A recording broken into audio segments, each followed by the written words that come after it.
Um, some great questions being asked. If you need more fuel, I would love to hear about your thoughts on foreshadowing and guiding your players. How direct is too direct? You can never be too direct with your players. In fact, I think it's fine sometimes to just tell the players straight out, hey, here's what's happening. Wouldn't it be cool if we all kind of gained in on this conspiracy?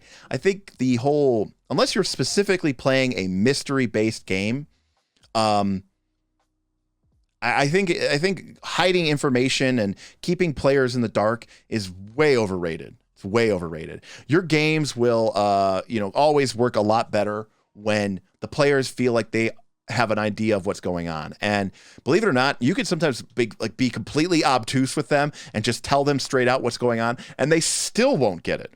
So I think foreshadowing, is something that you can't ever be too, overt with. That being said, guiding your players, don't guide your players, right? Like, foreshadow something that you know is going to happen, but then by foreshadowing it, hopefully your players get that is going to happen, and then they're going to either decide to do nothing or to go stop it. And if you're showing something to the players and then they go, well, oh, we got it, we figured out what's happening, we're gonna go stop it, and then you don't let that happen, well, then don't do that. That's also horrible. So be obvious. I saw something in the chat too that, Brutus said red herrings are super dangerous. They're the worst. They might work in TV, novel, movies, comics. I do not think they work well at TTRPGs. If you're lucky, if you're very, very lucky, you get 4 or 5 or 6 hours a week tops with these people. It's a social game. We always burn at least an hour or two just bullshitting about whatever, the newest episode of The Witcher or something.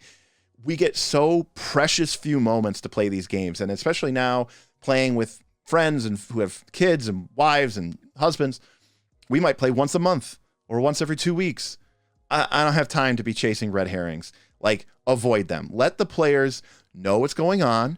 If they need to make some checks, let them make some checks. If they need to cast some spells, let them cast some spells. But at the end of the day, make sure that they don't try to obfuscate from them what's going on, and don't try to mislead them, because you want them to be the fun of the game isn't, are my players going to figure it out? Like, if that's the only interesting thing going on in your game, reconsider what you're trying to do with your game. Instead, give them difficult choices.